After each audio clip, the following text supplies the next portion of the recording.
Buenas tardes, profesora. A continuación le voy a exponer lo referente al análisis de caso que nos tocó para esta actividad expositiva, que se me hizo bastante interesante porque lo poco o mucho que he llevado de formación en lo clínico, no había yo analizado un caso referente a un episodio catastrófico que normalmente pensamos que es alguna cuestión personal o de otra índole, más no de algo que pues sí altere el bienestar psicológico de la persona, pero debido a una catástrofe natural como es lo que nos plantea usted en el análisis de caso de esta actividad.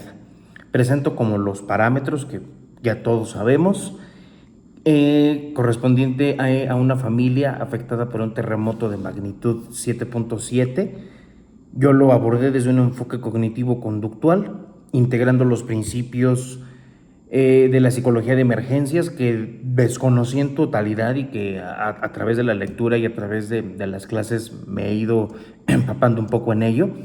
Los primeros auxilios psicológicos, de lo cual sí tenía yo conocimiento, y la terapia cognitivo-conductual como una base para la evaluación, porque hice un análisis funcional por integrante de la familia, descomposición de la conducta y el diseño de un plan estratégico de intervención que nos pidió como producto final de esta exposición.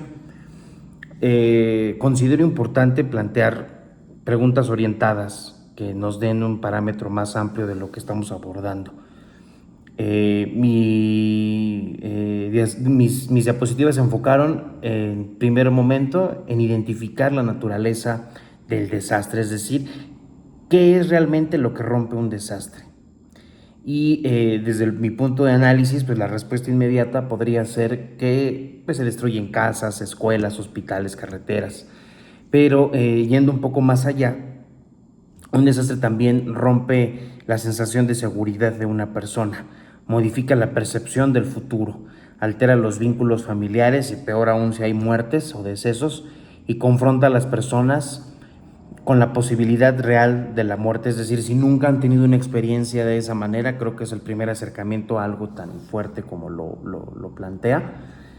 Y no solamente el desastre va a transformar el entorno donde la persona está insertada o el individuo está insertado, sino transforma también la manera en que las personas interpretan el mundo y va a generar nuevas respuestas para responder a él, porque me queda claro que va a haber una diferencia de la realidad que era antes del desastre y de la nueva realidad ya después del desastre. Ahora bien, otra pregunta que considero necesaria es por qué dos personas expuestas al mismo evento pueden reaccionar de formas completamente distintas, como nos lo planteo aquí con la diversidad de padeceres que sucedieron con las personas que experimentaron esto. Es decir, sí, todos experimentaron el mismo terremoto, pero, por ejemplo, Jimena llora de manera constante, Matías evita el contacto con edificios, Silvana deja de hablar por momentos, el llamado mutismo selectivo, y Jorge expresa una cuestión de ya no vale la pena seguir viviendo, como esta cuestión de ya no querer vivir. Y pues la respuesta es que el trauma no depende únicamente del acontecimiento, sino de la interacción histórica de aprendizaje de cada individuo. De por sí también los repertorios conductuales que hayan tenido previo a ello. Los recursos de afrontamiento, vínculos, es decir, pérdidas, el significado que atribuye esa pérdida. Y desde la terapia cognitivo-conductual comprendemos que no reaccionamos únicamente a los hechos, sino también a la forma en la que los interpretamos, y va a haber una reestructuración, como insisto, antes y después del desastre.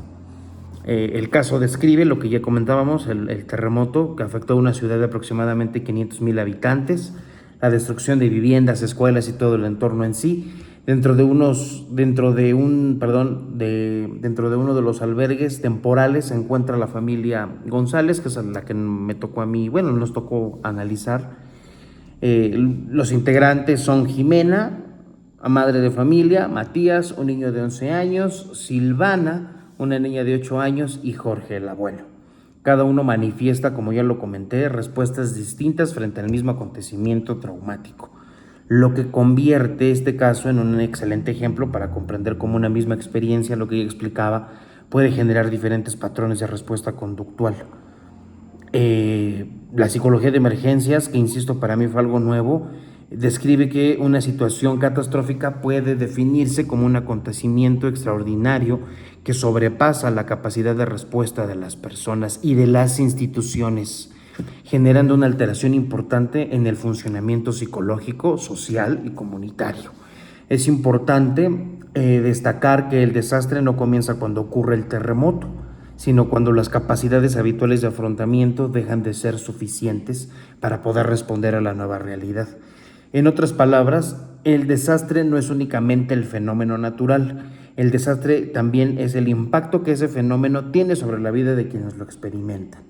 Desde esta perspectiva, el terremoto representa un estímulo aversivo de enorme intensidad.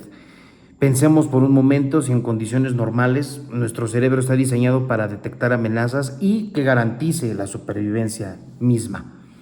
¿Qué ocurre cuando esa amenaza es real, inesperada y pone en riesgo la vida?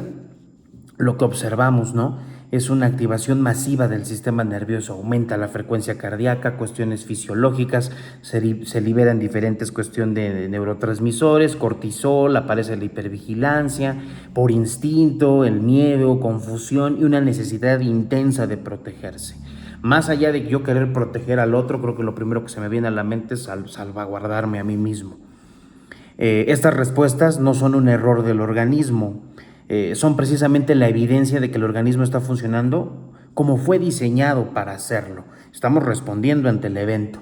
El problema aparece cuando esos mecanismos continúan activados incluso después del peligro inmediato, que es lo que vemos con esta diversidad de manifestación de los padeceres de la familia. En este punto resulta importante clasificar el evento desde diferentes perspectivas, que fue lo que hice en la exposición. En primer lugar, pues, como lo dije, se trata de un desastre natural de origen geológico provocado por movimiento de placas tectónicas. Sin embargo, desde la psicología esta clasificación resulta insuficiente, porque conocer el origen físico del terremoto no explica las consecuencias psicológicas que producen las personas.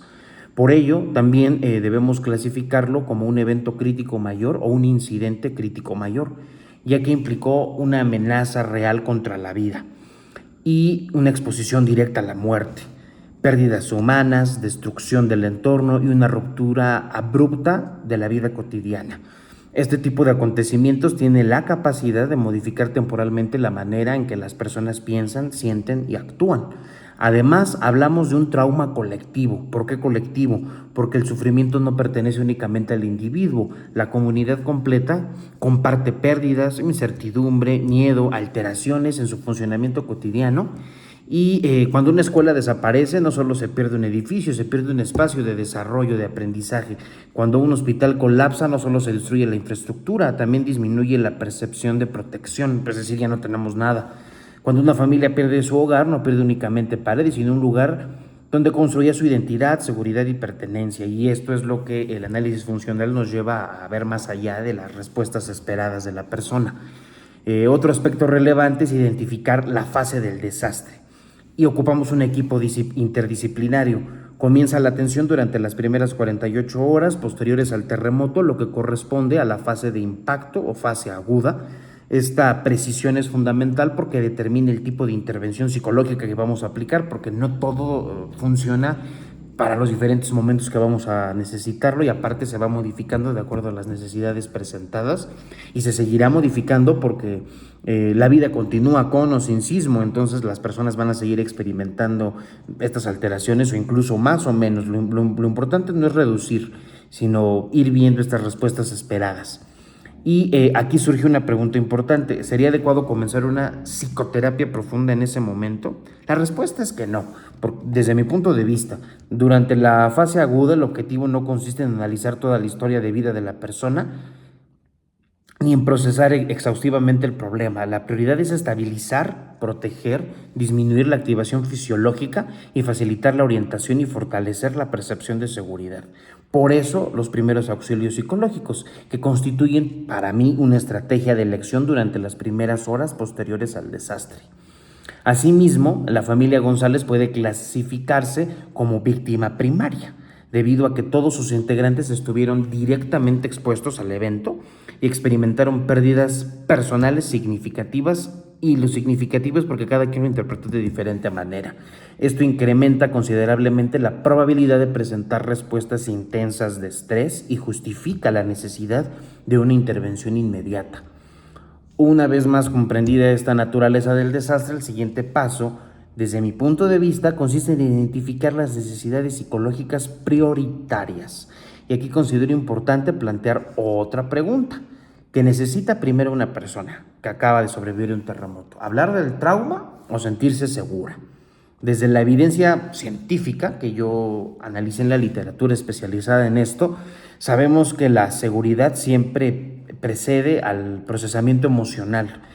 Ningún cerebro puede reorganizar adecuadamente una experiencia traumática mientras continúa percibiendo que el peligro sigue presente. Por ello, la primera necesidad psicológica primaria de toda la familia consiste en recuperar una sensación mínima de seguridad física y emocional. A partir de ahí aparecen otras necesidades igualmente importantes, como lo que ya decía: disminuir la activación fisiológica, facilitar la expresión emocional, que me diga qué siente y que le ponga un nombre adecuado a las cosas, no un no sé o quién sabe. Brindar la información clara sobre lo ocurrido, fortalecimiento de las redes de apoyo y favorecer estrategias adaptativas de afrontamiento a mi realidad actual. Por ejemplo, en el caso de Jimena, las necesidades psicológicas prioritarias se relacionan con la contención emocional inmediata, la disminución de los sentimientos de culpa, la recuperación progresiva de la capacidad para tomar decisiones, porque hay un bloqueo, y la prevención de un duelo complicado. Jimena no solo perdió a su esposo, perdió también el equilibrio que organizaba su vida familiar. Su prioridad no consiste en dejar de llorar, sino en recuperar gradualmente la capacidad de funcionar mientras atraviesa un proceso de duelo profundamente doloroso. En Matías observamos necesidades distintas. Después de sobrevivir al derrumbe de su escuela, requiere disminuir la hipervigilancia, reducir el miedo, condicionado, porque esto lo condicionó a sentirlo, recuperar la sensación de seguridad y prevenir que las conductas de evitación se consoliden. Aquí conviene preguntarnos si cada vez que evita un edificio su ansiedad disminuye. ¿Qué aprenderá su cerebro? Aprenderá precisamente que evitar funciona, y eso es un alivio inmediato. Reforzará la evitación. Por eso la intervención temprana resulta importante, como lo he dicho. Silvana presenta necesidades relacionadas con la expresión emocional. Su mutismo intermitente, su mutismo selectivo y las conductas regresivas, como volver a mojar la cama, no representan un acto voluntario ni una conducta desafiante.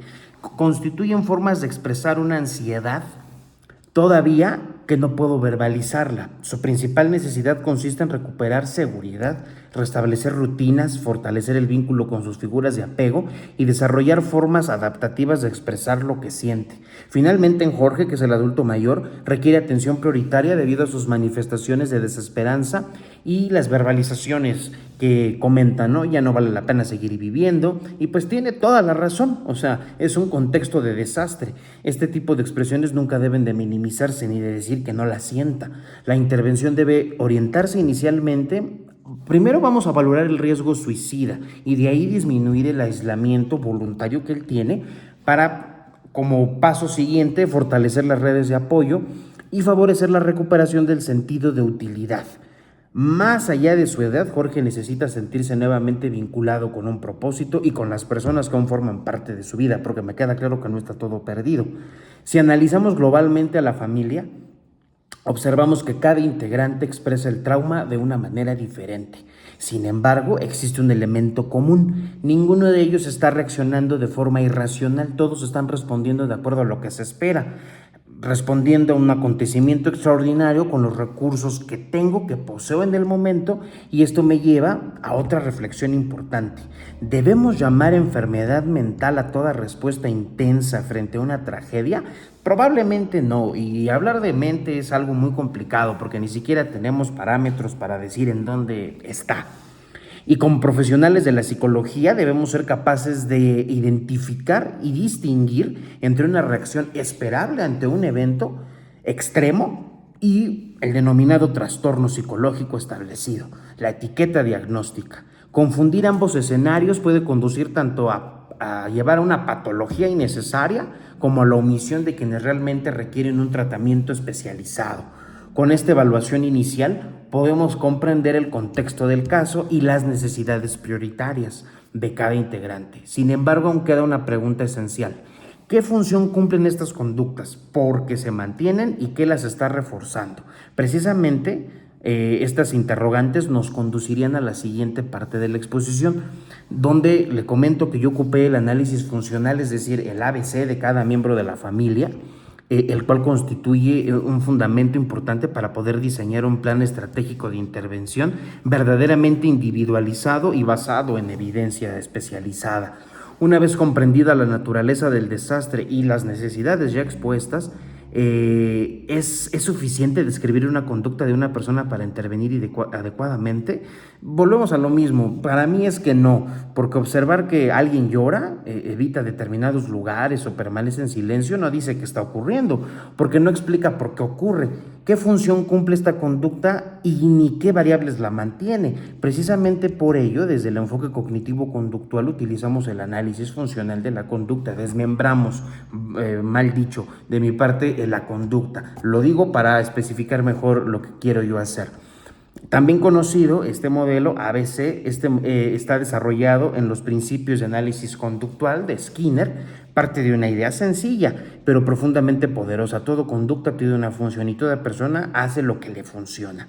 Las personas no actúan de determinada manera por casualidad y las conductas aparecen porque cumplen una interacción entre el individuo y su ambiente, y el propio ambiente en sí refuerza la conducta.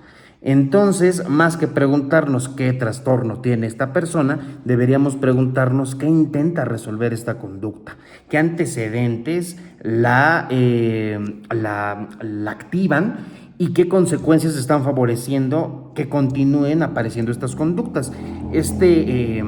Cambio de perspectiva transforma completamente la manera de intervenir, porque vamos más allá de la etiqueta. A mí no me interesa saber qué tiene. Me interesa cómo poder ir disminuyendo lo que él me expresa, por ejemplo, en Jorge, y más allá de decir, tiene un riesgo suicida, sí, ya sé que lo tiene, pero ¿qué vas a hacer para evitar o irlo reduciendo, aunado a que es una respuesta esperable debido al acontecimiento que sucedió? Es importante aclarar que en este caso el análisis funcional no pretende reducir el sufrimiento. Es decir, el sufrimiento de la familia a una simple secuencia de estímulos y respuestas. Por el contrario, yo busco comprender cómo interactúan los pensamientos, las emociones y las respuestas fisiológicas esperadas y las conductas con el contexto en el que ocurrieron. Dicho de otra manera, el objetivo no es etiquetar a la persona, ya lo dije, sino comprender la lógica de su comportamiento para intervenir de forma específica y eficaz. Comenzaré con Jimena. Jimena perdió a su esposo, su vivienda y de manera repentina el proyecto de vida que había construido con su familia. Durante las primeras 48 horas posteriores al terremoto presenta llanto constante, es lo esperado, sentimientos intensos de culpa, debí morir yo, o qué pude haber hecho para salvarlo, desorientación y dificultades para tomar decisiones. En su análisis funcional, los antecedentes son claros: el terremoto, la muerte traumática del esposo, la destrucción de su hogar y la responsabilidad inmediata de sus hijos. Es decir, y que pierdo mi hogar y que estoy en un albergue temporal. Todos estos acontecimientos representan estímulos altamente estresantes que superan sus recursos habituales de afrontamiento. Sin embargo, desde la terapia cognitivo-conductual sabemos que entre el acontecimiento y la conducta existe un elemento determinante. Es la interpretación que la persona realiza de lo ocurrido. Es probable que Jimena esté experimentando pensamientos automáticos, ya lo dije. Debía haber sido yo la que muriera porque no pude salvarlo, si hubiera reaccionado antes, él seguiría vivo, no soy capaz de sacar adelante a mis hijos, en fin. Estos pensamientos no son hechos objetivos, sino interpretaciones cargadas de culpa que incrementan el sufrimiento emocional y son respuestas esperadas. Como consecuencia de estas cogniciones aparecen emociones de tristeza profunda, ansiedad, desesperación, etc. Y a nivel fisiológico observamos también tensión muscular, agotamiento, alteraciones del sueño, llanto persistente y una elevada activación del sistema nervioso. Conductualmente, Jimena presenta un bloqueo para tomar decisiones y dependencia del personal del albergue, es decir, requiero ayuda y que hagan las cosas que a mí me tocan hacer. Ahora bien, aquí surge una pregunta muy interesante. ¿Por qué la conducta se mantiene? Porque cada vez que otras personas toman decisiones por ella, asumen parte de sus responsabilidades y Jimena experimenta una disminución temporal de la sobrecarga emocional. Ese alivio inmediato puede convertirse, sin que nadie lo advierta, en un mecanismo que favorezca la pasividad del actuar. No significa que Jimena quiera depender de los demás, significa que su conducta está siendo influida por las consecuencias que obtiene del ambiente. Esta comprensión cambia completamente la intervención, porque el objetivo no será simplemente consolarla, sino ayudarla a recuperar progresivamente su percepción de competencia y autoeficacia. ¿Qué recursos tienes y cómo te voy a ir ampliando tu repertorio conductual ante esto? Ahora con Matías. Ilustra con gran claridad los principios del aprendizaje.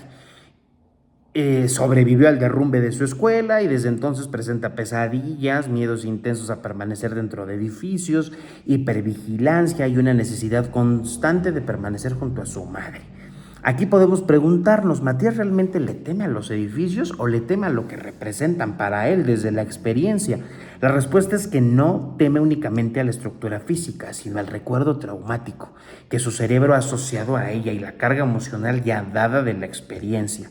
Desde el condicionamiento clásico de Pavlov, el derrumbe funcionó como un estímulo incondicionado que provocó una intensa respuesta de miedo. Posteriormente, los edificios quedaron asociados a esa experiencia, convirtiéndose en estímulos condicionados, capaces de generar ansiedad incluso cuando objetivamente no exista ningún peligro. Pero existe un segundo proceso aún más importante. Cada vez que Matías evita entrar a un edificio, su ansiedad disminuye inmediatamente. ¿Qué aprende entonces su cerebro? Aprende la magia de la evitación. Aprende que evitar funciona y ese alivio actúa como un reforzador negativo, fortaleciendo la conducta de evitación. Es decir, la evitación no consiste o no persiste porque sea irracional, sino porque resulta eficaz para reducir el malestar en el corto plazo. El problema es que aquello que reduce la ansiedad hoy puede impedir la recuperación progresiva de su diversidad de padeceres. Si nunca vuelve a entrar a un edificio, jamás tendrá la oportunidad de comprobar que muchos espacios pueden ser seguros. Por ello, este análisis demuestra que el verdadero objetivo terapéutico no consiste en obligarlo a enfrentar sus miedos o una exposición para extinguir la conducta, porque no estás potenciando. Yo quiero disminuir algo, entonces tengo que tener otra conducta que compita potencialmente con lo que quiero disminuir, y son los famosos programas de reforzamiento.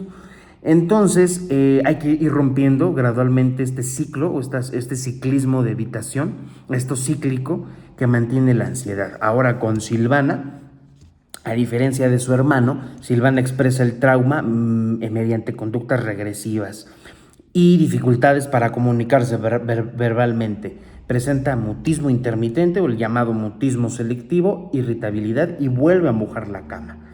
Aquí quisiera plantear otra pregunta. ¿Qué ocurre cuando un niño aún no posee las palabras suficientes para expresar un sufrimiento tan complejo? Pues muchas veces responde como lo responde, con esas conductas. Los niños comunican aquello que todavía no pueden verbalizar, pues con regresiones, mojando la cama, en fin. Los antecedentes incluyen el terremoto, la pérdida del hogar, la observación colectiva del sufrimiento, incluso el de su madre, y el cambio abrupto hacia un albergue. Estos acontecimientos generan una elevada activación emocional que Silvana todavía no posee los recursos cognitivos suficientes para poder entender, procesar y cómo actúo con lo que yo estoy viviendo. Como consecuencia aparece ansiedad, lo esperado, miedo, inseguridad, y fisiológicamente pues puede presentar alteraciones del sueño, activaciones constantes en el organismo, aún y sin riesgo, y conductualmente observamos el mutismo parcial, la irritabilidad y la regresión en el control de esfínteres. Ahora bien, mantiene estas conductas. ¿Qué es lo que mantiene? Pues cada vez que Silvana presenta enuresis o permanece en silencio, los adultos incrementan naturalmente su sentido de protección o cercanía hacia ella. Esa respuesta es comprensible y necesaria, necesaria. Sin embargo, desde el análisis conductual, también puede convertirse en un reforzador involuntario. Esto no significa que la niña finja sus síntomas para recibir atención. Significa que el ambiente puede favorecer el mantenimiento de determinadas respuestas sin que exista intención consistente o consciente por parte de la menor. Comprender esta diferencia evita interpretaciones erróneas y permite diseñar o rediseñar estrategias terapéuticas mucho más adecuadas. Y finalmente, Jorge representa el caso de mayor prioridad clínica debido a la ideación suicida relacionada con la desesperanza y el sentido de muerte que tiene. Tras perder su hogar y experimentar múltiples pérdidas familiares, expresa que ya no vale la pena seguir viviendo. Insisto, es lo esperado. Desde este modelo, desarrollado por autores como Lewinson o Peter, la disminución drástica de reforzadores ambientales puede conducir a una reducción progresiva de la actividad, el aislamiento voluntario y a un incremento de la sintomatología depresiva. Y es que aquí queda algo muy vagado, porque la depresión depende de quien la sienta. Me queda claro que es él, pero al decir sintomatología depresiva, para lo que para mí es depresivo, para él no. A lo mejor yo podría tener los recursos para no sentir eso que él siente debido a estas pérdidas, no lo sé. Entonces es interesante cómo poder descartar estas etiquetas. Me queda claro que tenemos que saber el parámetro, pero es algo esperado. Si él nunca había experimentado esto, pues evidentemente va a sentir estas reacciones, y los antecedentes en Jorge vuelven a ser los mismos que los demás: el terremoto, la pérdida de la vivienda, el fallecimiento de un familiar, el desplazamiento y la pérdida de sus rutinas, de su cotidianidad, y probablemente interpreta esta situación mediante pensamientos automáticos, ¿no? Ya no soy útil, mi vida terminó, soy una carga para mi familia, lo que es comprensible en un adulto mayor. El ser adulto mayor es muy vulnerable. Y estas cogniciones generan tristeza profunda, desesperanza, vacío emocional. A nivel conductual observamos aislamiento, escasa participación y verbalizaciones relacionadas con el sentido de vida. Pero nuevamente aparecen preguntas importantes. ¿Por qué alguien se aísla cuando más necesita apoyo? Porque el aislamiento reduce temporalmente el contacto con los estímulos dolorosos, evita conversaciones difíciles, evita recordar pérdidas y evita enfrentarse a una realidad que resulta abrumadora. Sin embargo, el costo de esta estrategia, pues es que irlo a que él pueda experimentar estas emociones sin la necesidad de que sea forzado, ya que disminuir las oportunidades de recibir apoyo social, experimentar estas emociones positivas y cómo poco a poco vuelvo a recuperar mis actividades significativas, porque el aislamiento protege a corto plazo, pero deteriora profundamente el bienestar psicológico a largo plazo.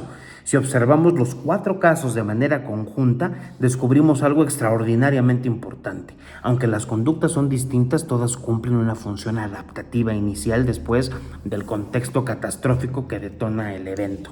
Jimena llora y se bloquea porque su mundo cambió de manera abrupta. Matías evita porque su cerebro intenta protegerlo. Silvana regresa a conductas infantiles porque aún no puede simbolizar lo vivido. Y Jorge se aísla porque intenta reducir un dolor que considera insoportable. Entonces surge la pregunta más importante de toda esta exposición: ¿debemos eliminar inmediatamente estas conductas? Otra vez, la respuesta es no. Antes de modificar una conducta debemos comprender qué función está cumpliendo, porque a él le funciona. Más allá de decir está bien o está mal, si intervenimos únicamente sobre el síntoma y no sobre los procesos que mantienen, corremos el riesgo de reducir una manifestación sin entender el sufrimiento que le dio origen. Esto es precisamente la aportación del análisis funcional de la terapia cognitiva conductual. No busca etiquetar personas, sino comprender procesos. No preguntar únicamente qué hace una persona, sino por qué lo hace, qué obtiene al hacerlo y qué necesita aprender para responder de una forma adaptativa. Con base en este análisis funcional, ya es posible diseñar un plan de intervención insisto, verdaderamente individualizado. Cada técnica terapéutica responderá a una hipótesis clínica específica y tendrá objetivos claramente definidos y distintos. Y hay que ir transformando en un plan estructurado, sustentado con evidencia, para atender las particularidades de las necesidades de los integrantes de la familia González. Entonces, llegamos al punto más importante de todo este proceso. ¿Qué vamos a hacer? ¿Cómo vamos a intervenir? Sin embargo, antes de explicar las técnicas que utilizaría, considero necesario responder otra pregunta que con frecuencia surge cuando hablamos de desastres. ¿Qué significa realmente intervenir? Muchas personas piensan que intervenir consiste en dar consejos, tranquilizar a quien llora o convencerlo de que todo va a estar bien cuando no es cierto. Desde la psicología basada en evidencia, sabemos que esto no solo resulta insuficiente, sino que en algunos casos puede ser contraproducente. Intervenir significa comprender en el momento correcto en el que se encuentra la persona, identificar qué necesita de manera primaria en ese instante y seleccionar estrategias respaldadas científicamente para fortalecer el sentido adaptativo de la persona. ¿Sería adecuado aplicar la misma intervención a todos los integrantes de la familia? Obviamente no. Aunque todos vivieron el mismo terremoto, ninguno está experimentando el mismo trauma. El acontecimiento fue compartido, pero la experiencia psicológica fue distinta para cada uno. Por ello, el plan de intervención debe ser individualizado, flexible, dinámico y particularmente diferente. El objetivo general del plan estratégico consiste en brindar una intervención psicológica integral que disminuye el impacto emocional del significado del desastre, fortaleciendo las estrategias de afrontamiento que favorezca la repercusión o la recuperación del funcionamiento cotidiano. Es decir, yo tengo que potenciar una conducta para eliminar otra. Y hay que prevenir la aparición de los trastornos ya dichos. Para lograrlo, el plan se estructura en 3 momentos para mí fundamentales. Esa es mi concepción de ello, que comprende las primeras 72 horas, la intervención a corto plazo, que abarca aproximadamente las primeras 8 semanas, y a la intervención a mediano plazo, orientada a consolidar la recuperación y prevenir recaídas. Comenzaré con la fase inmediata, es decir, inmediatamente después de lo acontecido. Durante las primeras horas posteriores al desastre, pues el objetivo no es realizar psicoterapia profunda, porque ¿cómo puede una persona elaborar un duelo, modificar pensamientos disfuncionales cuando todavía no sabe dónde dormirá esa noche, si su familia va a estar a salvo? En fin, no se puede hacer. Por ello, la prioridad consiste en estabilizar a la persona y disminuir la sensación de amenaza. Lo que ya decía, se ocupan los primeros auxilios psicológicos, la estrategia respaldada por la OMS, la Organización Mundial de la Salud, que tiene 5 objetivos esenciales: promover la seguridad, favorecer la calma, fortalecer la autoeficacia, facilitar el apoyo social y generar esperanza. Es importante destacar que los primeros auxilios psicológicos no consisten en obligar a la persona a hablar del trauma. Durante muchos años se creyó que era necesario narrar inmediatamente lo ocurrido para evitar futuras alteraciones psicológicas que, insisto, son esperadas. Sin embargo, la evidencia científica ha demostrado que forzar ese relato puede incrementar el malestar emocional. Por ello, hoy sabemos que escuchar cuando la persona desea hablar resulta mucho más beneficioso que presionarla para hacerlo. En el caso de Jimena, la intervención inmediata se centra en la contención emocional. Se emplea escucha activa, no es lo mismo oír, el respeto a la validación emocional. Validar no significa decir que todo va a estar bien, significa reconocer que sus emociones son comprensibles ante una pérdida de tal magnitud. Además, se aplican técnicas de respiración o regulación fisiológica, como la respiración diafragmática, y ejercicios de orientación al presente, con el objetivo de disminuir progresivamente la hiperactivación del sistema nervioso. Paralelamente, se utiliza la solución de problemas, ayudando a dividir las dificultades en objetivos pequeños y objetivos alcanzables. ¿Por qué? Porque cuando una persona se enfrenta simultáneamente a decenas de problemas, el cerebro tiende a percibir que ninguno tiene solución. En cambio, cuando cada problema se aborda paso a paso, la percepción del control se comienza a recuperar. En Matías, la intervención inmediata tiene un propósito diferente. No buscamos convencerlo de que los edificios son seguros, porque esa afirmación parecería de poca credibilidad para un niño que acaba de sobrevivir al derrumbe de la escuela. Lo primero es ayudarlo a comprender que las reacciones que experimenta son totalmente normales y esperadas después de un evento tan aterrador.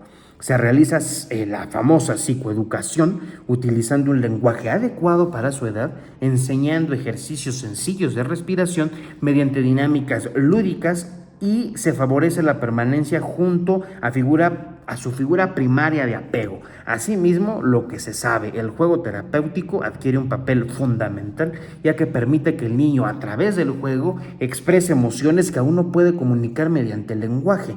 En Silvana, el aborde inicial también privilegia el juego como principal medio de intervención. Es importante recordar que el juego constituye el lenguaje natural de la infancia. A través de dibujos, cuentos terapéuticos o actividades simbólicas, la niña puede representar aquello que todavía no logra verbalizar, y he ahí el porqué de la enuresis y demás. Del mismo modo, se restablecen rutinas básicas, la alimentación, descanso, recreación, ya que las rutinas de manera gradual van a proporcionar predictibilidad de lo que yo estoy haciendo y van a ir disminuyendo la incertidumbre. Evidentemente la incertidumbre es diferente. Algo especialmente importante es evitar presionar a Silvana para que hable o castigar estas conductas regresivas en cuanto a la enuresis. Estas respuestas no representan desobediencia, tampoco te está manipulando, son manifestaciones del estrés que ella experimenta, es la manera de expresar lo que siente. En el caso de Jorge, requiere una atención prioritaria totalmente distinta. Debido a la presencia de estas verbalizaciones con la muerte, ante la situación, la primera intervención consiste en realizar una valoración clínica de riesgo suicida. Quisiera aquí detenerme un momento porque existe un mito muy frecuente. Algunas personas creen que preguntar sobre el suicidio puede inducir a cometerlo. La evidencia científica demuestra totalmente lo contrario. Explorar de manera respetuosa la presencia de ideas suicidas me va a permitir a mí identificar el riesgo y qué apoyo oportuno voy a hacer yo desde siendo especialista en esto, y cómo voy a disminuir el sentimiento de aislamiento. Además, con Jorge se busca incrementar el contacto con la realidad, con su familia, promover pequeñas actividades significativas dentro del albergue y evitar que permanezca solo durante periodos prolongados, porque ahí la ideación y la rumiación suicida va a estar a todo lo que da. Superada la fase aguda, comienza la intervención a corto plazo. En este momento, las personas ya no se encuentran en una situación de supervivencia inmediata. Es posible iniciar un contacto terapéutico más profundo. He aquí, la terapia cognitivo-conductual va a adquirir un papel central. En Jimena, uno de los principales objetivos consiste en modificar los pensamientos automáticos relacionados con la culpa. La técnica ya es muy hablada, muy sonada, la reestructuración cognitiva, pero surge una pregunta importante. ¿La reestructuración cognitiva busca convencer a la persona de pensar positivo? En lo absoluto es un no. Su finalidad consiste en analizar con evidencia o con la evidencia disponible, cuestionar interpretaciones distorsionadas, esperadas por lo que vivió, y construir explicaciones más ajustadas a la realidad. No se trata de sustituir un pensamiento negativo por un optimista, sino por uno más objetivo y funcional para ella. En Matías, el objetivo consiste en romper el ciclo de evitación que mantiene la ansiedad. Para ello se utiliza la exposición gradual. Sin embargo, exposición no significa obligar al niño a enfrentar aquello que teme de manera abrupta. La exposición es un proceso planificado y progresivo en el que el paciente avanza paso a paso desde sus recursos, desde situaciones que generan poca ansiedad hasta aquellas que representan un mayor desafío cognitivo y hasta emocional. De esta forma, el cerebro aprende que es posible permanecer en determinados contextos sin que ocurra el peligro esperado o inminente. Con Silvana, que continúa utilizando o se va a continuar utilizando el juego terapéutico, ahora orientado al reconocimiento y expresión emocional. También se incorporan estrategias de reforzamiento, estrategias que favorezcan a estas conductas adaptativas, siempre evitando castigos por las manifestaciones regresivas. Desde el análisis de la conducta, sabemos que las conductas reforzadas tienden a aumentar, mientras que aquellas ignoradas o reemplazables que compitan con lo que quiero yo evitar por respuestas más funcionales que me van a ir o que le van a ayudar a ella a disminuir progresivamente esto que siente. En Jorge, la técnica principal es la activación conductual. ¿Por qué? Porque cuando una persona pierde una gran parte de los reforzadores presentes en su vida, aunado a la etapa biológica que es ser adulto mayor, disminuye también la probabilidad de que realice actividades que le generen bienestar psicológico. Estoy omitiendo lo mal llamado salud mental. El objetivo es romper ese círculo mediante la progresión gradual de actividades con significado personal, no lo que yo quiera, sino lo que él quiera y lo que le genere un significado. Porque muchas veces estas intervenciones, el terapeuta es individualista y él quiere llegar a lo que él quiere. No, te tienes que adaptar a las necesidades del paciente. Para mí ya sería arbitrario, pero es uno de los errores más comunes que yo he identificado en ello. Entonces lo decía, el objetivo es romper este círculo mediante programación gradual de actividades que le generen a él un significado personal, fortaleciendo al mismo tiempo sus redes de apoyo presentes y que él pueda crear, y trabajando los pensamientos de desesperanza. La reestructuración cognitiva que ya expliqué con el primer caso. Finalmente llegamos a la intervención a mediano plazo, que en esta etapa tiene un propósito diferente. Ya no buscamos únicamente disminuir síntomas, sino favorecer la reconstrucción del proyecto de vida de todos. En Jimena se continúa el trabajo sobre el duelo y el fortalecimiento de su rol parental. En Matías se consolida el retorno a la escuela y la desaparición de conductas de evitación. En Silvana se favorece la adaptación escolar y el desarrollo emocional esperado para su edad. Y en Jorge se trabajará la recuperación del sentido de vida y la reintegración comunitaria. En este punto considero importante formular otra pregunta. ¿Cómo sabemos si la intervención está funcionando? Porque ya sé lo que tengo que hacer, pero ¿qué me va a decir? ¿Bajo qué parámetros voy a saber? En psicología no basta con intervenir, también debemos evaluar los resultados. Una intervención basada en evidencia requiere indicadores, objetivos de recuperación. Esperamos observar que Jimena disminuya la intensidad de culpa y recupere progresivamente su autonomía. En Matías, la reducción de las pesadillas, que vuelva a ingresar a edificios y retome su vida escolar. Que en Silvana recupere la comunicación espontánea y desaparezcan estas conductas regresivas. Y que en Jorge participa nuevamente en esas actividades significativas, esta reintegración social. Disminuir su aislamiento, por ende, y que deje de expresar estas ideas relacionadas con la pérdida del sentido de vida. Todo este proceso demuestra el análisis funcional realizado previamente. No fue un ejercicio teórico aislado. Cada objetivo terapéutico, cada técnica y cada estrategia, que es muy diferente, técnica y estrategia, aplicada a la comprensión de la función que cumple la conducta, no lo que yo quiero. En otras palabras, el análisis funcional se convierte en el mapa de guía de la intervención. ¿Y qué hace realmente un psicólogo cuando interviene en un desastre? Eliminar emociones, hace que las personas olviden lo ocurrido, convence a alguien de que deje de sufrir. Evidentemente no. La función del psicólogo debe consistir en acompañar, comprender y facilitar que la persona recupere gradualmente los recursos que el trauma desorganizó. No intervenimos para borrar el pasado, intervenimos para que ese pasado deje de impedir la construcción del futuro. Ya finalmente, abordando estos factores de riesgo y de protección identificados en la familia, el pronóstico con y sin intervención psicológica, los indicadores de seguimiento y recuperación, así como una reflexión de todo esto que he dicho, acerca de la importancia del comprender el sufrimiento humano sin reducirlo automáticamente a una enfermedad mental. Entonces, probablemente esta parte final es la más importante desde una perspectiva clínica y humana.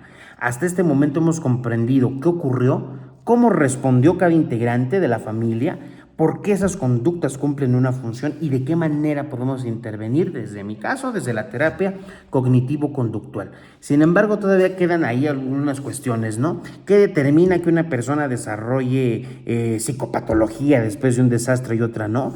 ¿Qué permite o qué nos permite hablar de recuperación? ¿Bajo qué parámetros? ¿Cuándo deja de ser reacción normal para convertirse en un trastorno? Estas preguntas son esenciales porque nos obligan a pensar más allá del síntoma. Tenemos que comprender el proceso completo de adaptación humana.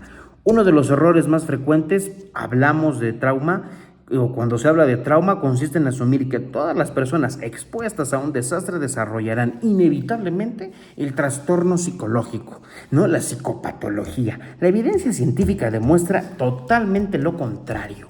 La mayoría de las personas experimentan un periodo intenso de malestar emocional y con un apoyo adecuado logran adaptarse de manera progresiva sin desarrollar lo que ya dije, la mal llamada enfermedad mental. Entonces la pregunta correcta no es quién se va a enfermar, sino qué factores aumentan o disminuyen esta probabilidad. Desde esta perspectiva, analizamos los factores de riesgo y los factores protectores presentes en la familia González. En primer lugar, encontramos un factor de riesgo. Son factores de riesgo compartidos por todos los integrantes. Todos tuvieron o estuvieron expuestos directamente a una amenaza contra su vida y perdieron su hogar, sufrieron la ruptura de sus rutinas, fueron desplazados a un albergue temporal, la muerte de un miembro familiar, además continúan viviendo en un contexto total de incertidumbre, pérdidas materiales, cambios constantes en su realidad y un futuro meramente incierto. La acumulación de estos acontecimientos consiste o deben ser considerablemente llevados a la vulnerabilidad psicológica. Sin embargo, aquí aparece un aspecto que suele pasar muy desapercibido. La presencia de factores de riesgo determina, la presencia de factores de riesgo determina el futuro psicológico de una persona. Los factores de riesgo aumentan probabilidades, pero no determinan destinos. La conducta humana nunca depende de una única variable, siempre es el resultado de la interacción en sus múltiples factores biológicos, psicológicos, familiares y sociales. Y pongo uno más, ahí en sociales, porque lo social es cómo interacciono, lo más importante es el ambiente. Precisamente por eso también identificamos factores protectores. La familia permanece unida, cohesión, recibe atención temprana por parte de un equipo interdisciplinario, cuenta con acceso a servicios de salud y dispone de redes comunitarias que pueden favorecer la reconstrucción de su proyecto de vida. Desde el enfoque conductual, estos elementos representan nuevas oportunidades de aprendizaje y nuevas fuentes de reforzamiento que faciliten la adaptación. Cuando analizamos a cada integrante, observamos diferencias importantes. En Jimena, los principales factores de riesgo son el duelo traumático, la culpa persistente encadenada del duelo y la enorme responsabilidad que implica cuidar sola a sus hijos. No es que no pueda, es que esto no lo tenía en mente, o no lo tenía presente, mejor dicho, antes de esto. No obstante, también posee un importante factor protector, precisamente sus hijos. Ellos constituyen una poderosa fuente de motivación para reorganizar su vida y tener ese sentido de continuidad. En Matías el riesgo principal radica en la evitación, ¿no? Y que esto se generalice. Si comienza evitando la escuela, después evita edificios, posteriormente va a evitar lugares públicos y finalmente cualquier lugar que perciba como inseguro, aunque de manera irreal, pero es debido a la experiencia. La ansiedad terminará organizando su vida. Su principal factor protector es que la infancia posee una enorme capacidad de aprendizaje y plasticidad a nivel neural para poder determinar todas estas cuestiones. Con una intervención adecuada, altamente probable, puede desarrollar nuevas asociaciones de seguridad debido a la experiencia. Silvana presenta como principal riesgo la dificultad para expresar verbalmente su experiencia emocional. Cuando las emociones no encuentran un canal adecuado de expresión, suelen manifestarse mediante conductas. Sin embargo, también posee factores protectores muy importantes como la presencia constante de figuras de apego y la extraordinaria capacidad adaptativa que caracteriza el desarrollo infantil. Finalmente, Jorge representa el mayor riesgo, ya lo dije, por la cuestión de desesperanza, las verbalizaciones con la pérdida de sentido de vida. Sin embargo, incluso en estos escenarios encontramos factores protectores. La presencia de la familia, la posibilidad de la intervención temprana o la intervención psicológica temprana y las oportunidades de reconstruir vínculos significativos a esta readaptación social. Ahora bien, todo esto nos conduce al pronóstico. En medicina, el pronóstico suele asociarse con la evolución del problema de una enfermedad. En psicología ocurre algo similar, aunque con una diferencia importante. El pronóstico nunca es una sentencia definitiva, es una estimación basada en la evidencia disponible de mis técnicas, de hasta dónde he podido llegar. Con la intervención psicológica, el pronóstico desde mi punto de vista para la familia González es favorable. Esperamos que Jimena logre elaborar progresivamente su duelo, se disminuya el sentimiento de culpa y recupere de manera autónoma su vida. En Matías esperamos una reducción de la ansiedad, de las pesadillas y las conductas de evitación, favoreciendo su reincorporación escolar. En Silvana es probable que desaparezcan gradualmente el mutismo y las conductas regresivas, conforme aumente su sensación de seguridad. Volvemos a lo mismo, algo que compita con lo que yo quiero evitar, con lo que yo quiero ir extinguiendo, lo que yo quiero ir reduciendo. En Jorge esperamos una disminución de la desesperanza, un incremento de la participación social y una recuperación progresiva del sentido de vida. Pero también debemos analizar el escenario contrario. ¿Qué ocurriría si ninguno recibiera atención psicológica? Jimena tendría mayor probabilidad de desarrollar un duelo complicado. Y entonces la llamada depresión. Matías podría consolidar patrones de evitación que limitarían funcionalmente o significativamente su funcionamiento cotidiano y favorecerían la aparición de la llamada ansiedad o de este estrés postraumático. Silvana podría mantener las conductas regresivas y presentar dificultades emocionales durante su desarrollo. En Jorge aumentaría considerablemente el riesgo de depresión mayor o incluso hasta de una distimia y de conducta suicida debido al mantenimiento del aislamiento y de la desesperanza. Su ideación es por lo aislado que él ha decidido estar. Sin embargo, quiero detenerme nuevamente aquí con algo esencial. La ausencia de intervención psicológica significa que todas las personas desarrollen un trastorno, tampoco. Existen personas con una enorme capacidad de resiliencia que logran reorganizar su vida aún sin recibir un tratamiento clínico formal, pero confiar únicamente en esa posibilidad sería irresponsable desde un punto de vista profesional. La intervención psicológica no garantiza la recuperación, pero sí incrementa significativamente la probabilidad de que ésta ocurra. En ocasiones se piensa que la intervención termina cuando la persona deja de llorar o cuando manifiesta sentirse o verbaliza sentirse mejor.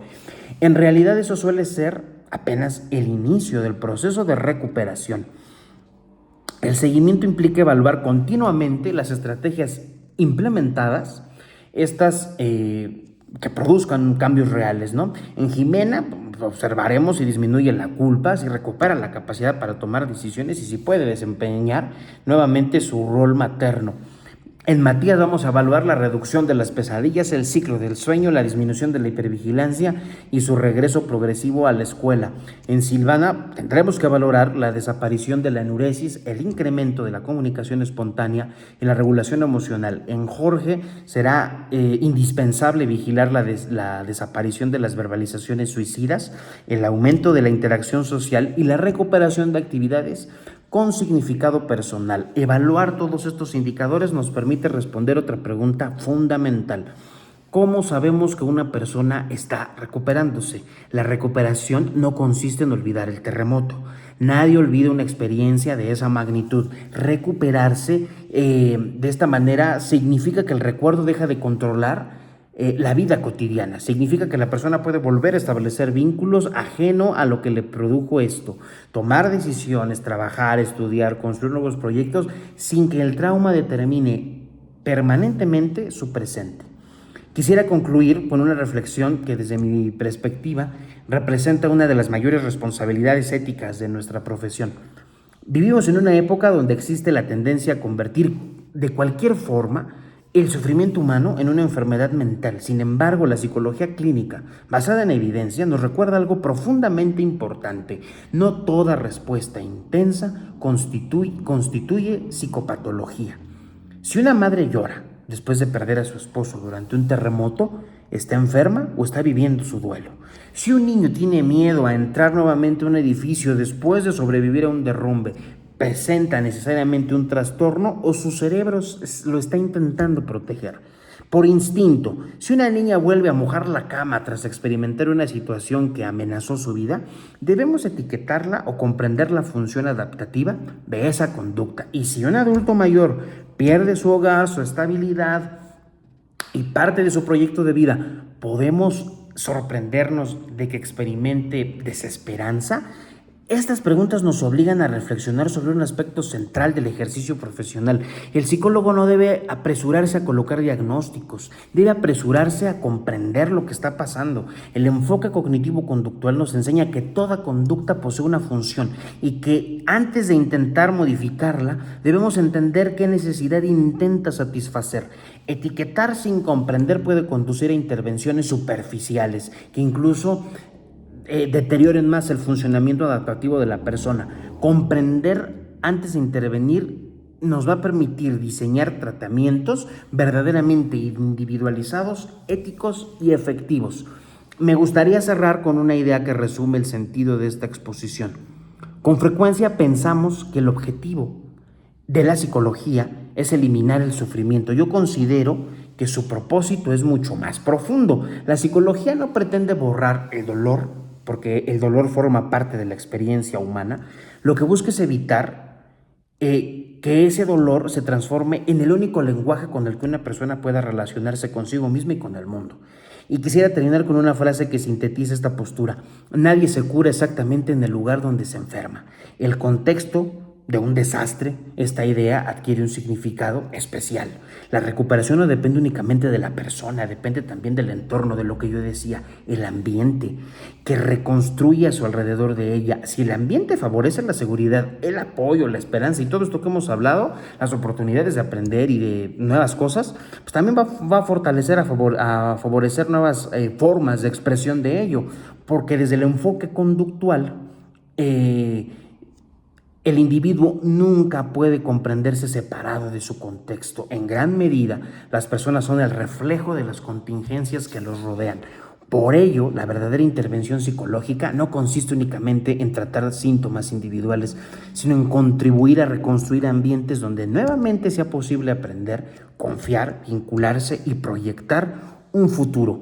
En última instancia, intervenir después de un desastre es recordar que incluso cuando la tierra se mueve bajo nuestros pies, el ser humano conserva una extraordinaria capacidad para adaptarse, resignificar su experiencia y reconstruir su vida cuando encuentra un entorno que favorece este proceso. Y bueno, hasta aquí ha llegado mi exposición y hasta aquí ha llegado mi análisis de lo que ya mencioné y del yo cómo atendería, qué plan de intervención, qué técnicas, y lo que le explico es lo que usted observará ya en las diapositivas que aparecerán en plataforma. Muchas gracias y que tenga buen día.